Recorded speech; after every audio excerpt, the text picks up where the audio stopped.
The night Nikola Tesla was born, the sky was not quiet. Lightning split the darkness above the small mountain village of Smiljan, in what was then the Austrian Empire, on the stroke of midnight, July 10th, 1856. Thunder rolled across the Velebit Mountains like some ancient drum being beaten for the arrival of a child who would one day learn to speak the language of storms. Rain pressed against the windows.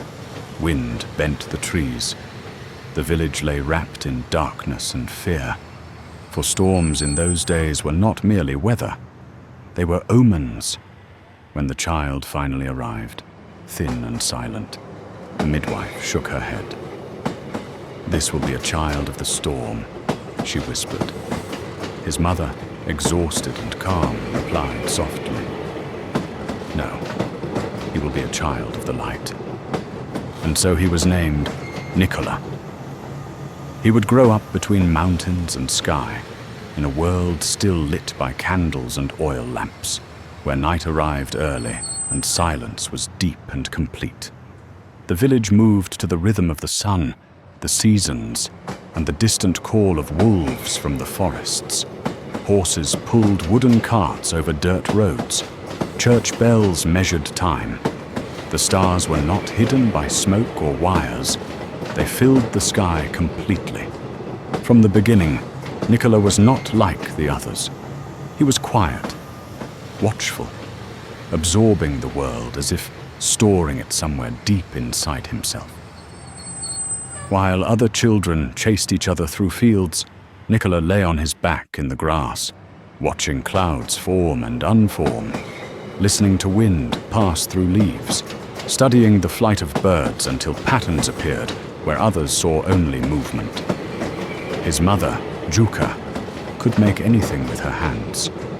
She invented household tools without ever learning to read. She remembered entire poems after hearing them once. Her mind held the same strange brightness that would later burn inside her son. His father, Milutin, was a priest, a man of words and discipline, who dreamed of Nikola becoming a scholar of scripture. But Nikola dreamed of invisible things. When he was still a boy, he discovered something about himself that frightened him. His mind didn't merely imagine, it projected. If someone spoke the word apple, the apple did not appear as an idea. It appeared in full color, floating before his eyes. If he closed them, the image did not disappear. It rotated, reflected light, cast a shadow. He could examine it from every angle without ever touching the real fruit. These visions were not under his control. They arrived suddenly, overwhelmingly. Sometimes whole scenes unfolded in front of him. Cities, machines, places he had never seen. They were as vivid as waking life. He would later say that his childhood was haunted by these images. To escape them, he began to observe the world with ferocious attention. He memorized books. He calculated endlessly in his head. He counted his steps. He avoided touching certain objects because textures overwhelmed him. He could hear a watch ticking 3 rooms away. He could feel vibrations in the ground long before anyone else noticed movement. His brother Dane was everything Nikola was not. Strong, charismatic, fearless on horseback. One day, Dane was thrown from a horse and killed. The family's world collapsed. Grief poured through the house like winter. From that moment, Nikola lived with the unspoken belief that he had taken a place that was never meant for him. He studied relentlessly. Physics, mathematics, engineering, languages. He devoured knowledge like someone trying to outrun a shadow. When he closed his eyes at night, the machines returned. Rotating fields of light, wheels of energy, currents flowing without wires. Electricity was not an idea to him. It was a presence. When he first saw an electrical generator at school, something inside him recognized it. He understood it without being taught. He improved its design in his mind while the professor was still explaining how it worked. But the world was not ready for his kind of seeing. He failed classes not because he lacked understanding, but because he refused to follow conventional methods. He vanished into long, solitary walks. He lived on black coffee and thought. He nearly died of illness and despair. At one point, he collapsed from exhaustion and lay for weeks between life and death, whispering lines of poetry from Goethe and seeing again those endless images of light. Then, one evening, walking through a park at sunset, he stopped suddenly. The sky was glowing red and gold. The air was perfectly still. And in that silence, the solution appeared. Not in fragments, not as a sketch, but complete. A rotating magnetic field, the foundation of alternating current, the idea that would one day power the entire modern world. He drew it in the dirt with a stick as the light faded, explaining it to the evening itself, knowing he had just unlocked something enormous. Soon after, with little money and a head full of machines, Nikola Tesla left Europe for America. He arrived in New York in 1884 with 4 cents in his pocket, a book of poems, and the design of an electric motor in his mind. The city roared around him. Gas lamps hissed, horse hooves struck stone, steam rose from the streets, and above it all, wires tangled across the sky like unfinished thoughts. He walked directly to Thomas Edison's office. Edison hired him, and the war between currents began. New York in 1884 did not sleep. The city hummed with motion and smoke, horses and carriages, iron wheels and shouting men. The air itself seemed restless. Gas lamps lined the streets like small artificial stars, flickering against the night. Factories pounded steel into shape. Steam hissed from underground tunnels. Telegraph wires stretched overhead like black veins, carrying the pulse of a new age. Into this roaring world walked Nikola Tesla, tall, thin, precise in his movements, his eyes holding a quiet distance, as if they were still watching storms in the mountains of his childhood. He carried no baggage except his mind. Thomas Edison's workshop was a cathedral of noise. Machines clattered. Men shouted measurements. Sparks flew from exposed wires. Edison himself moved through it all like a general on a battlefield, relentless, impatient, practical. Tesla was given work immediately. Edison believed in direct current, DC, electricity that moved in a single direction.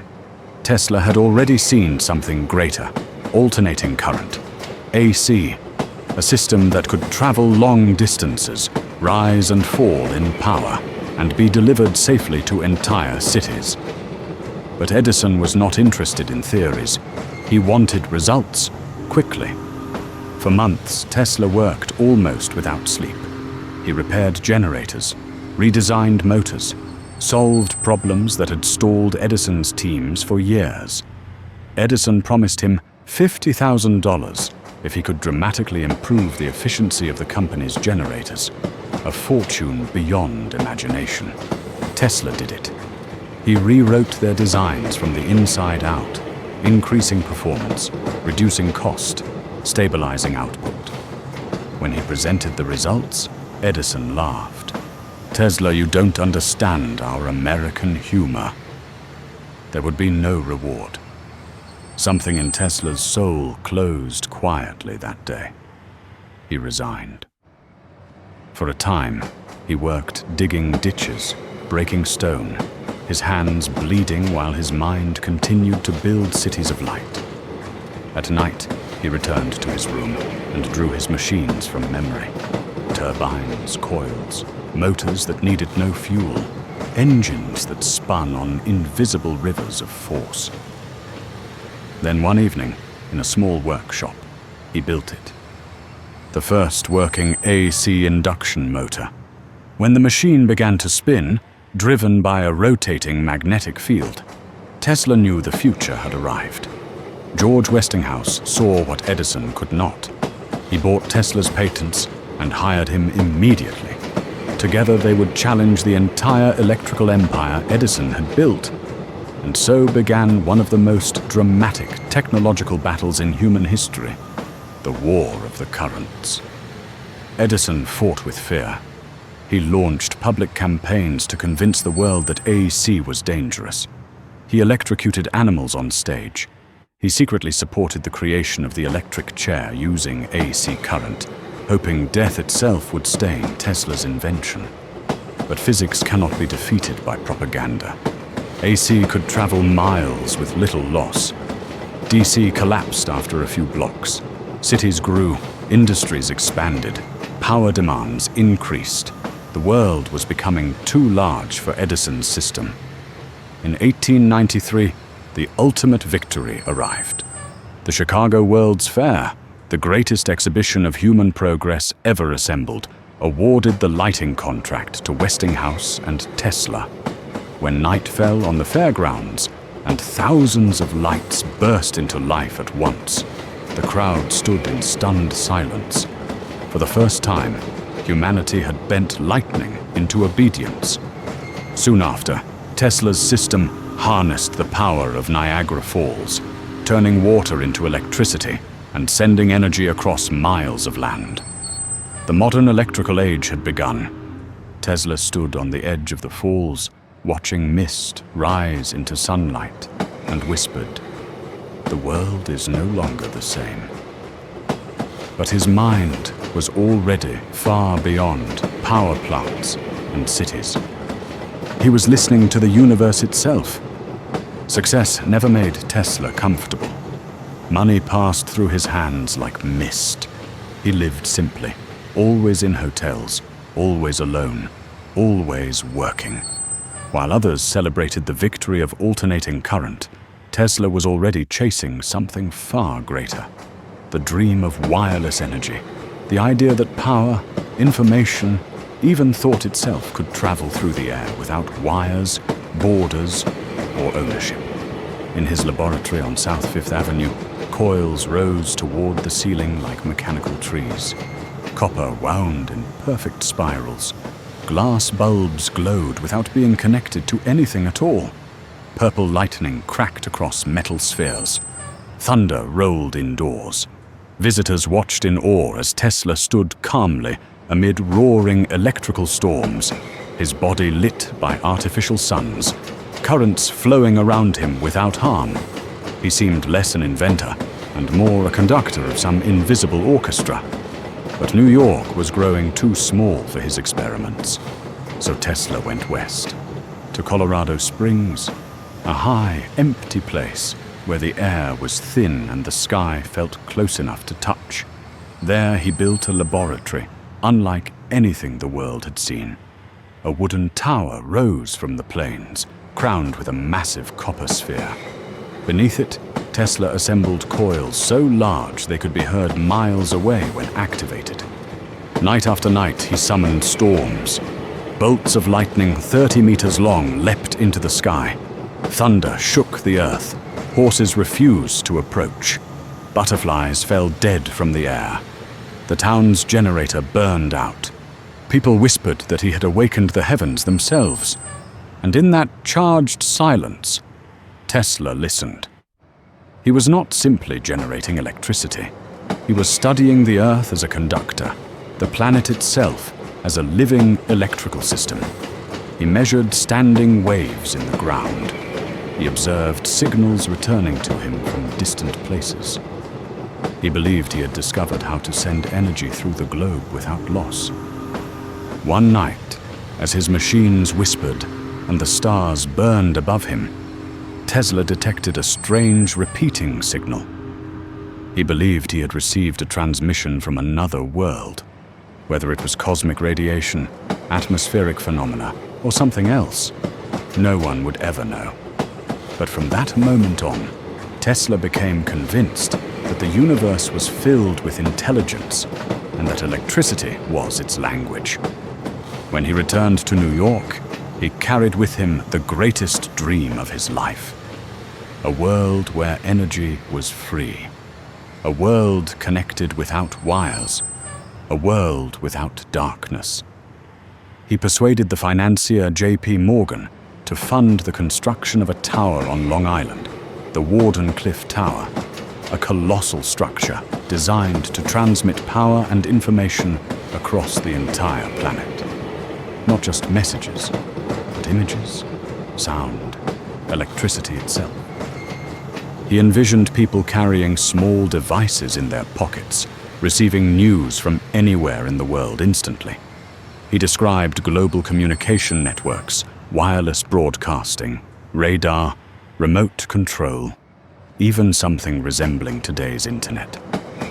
The future was unfolding inside his mind, decades before the world could see it. But Morgan began to realize something unsettling. Tesla did not intend to charge for the electricity. If energy could be taken from the air, how could anyone own it? The funding stopped. The tower stood unfinished against the sky, a skeleton of the future abandoned. Tesla's world slowly began to collapse. When the funding for Wardenclyffe vanished, something fragile inside Tesla finally broke. The tower remained standing on the empty Long Island shore, its great copper crown staring out at the Atlantic, like a monument to a future that would never be allowed to arrive.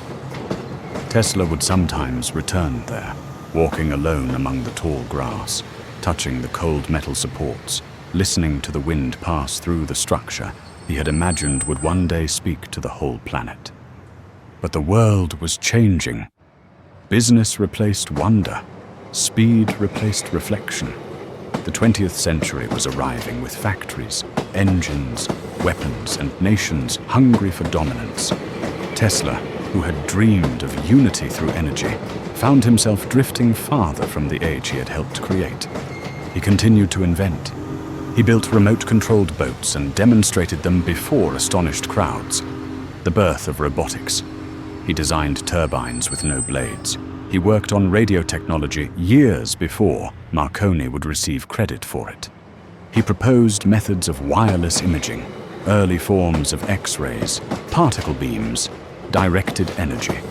He spoke of mechanical oscillators that could shake buildings, of resonant frequencies within the earth, of ways to end war by making it impossible.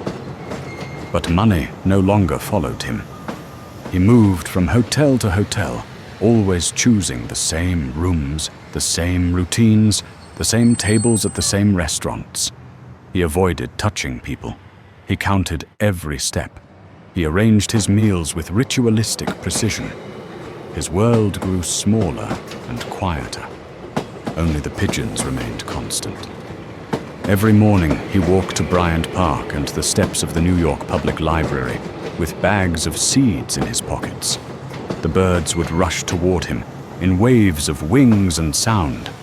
He fed them one by one, speaking to them gently, as if they were the only living beings who still understood him.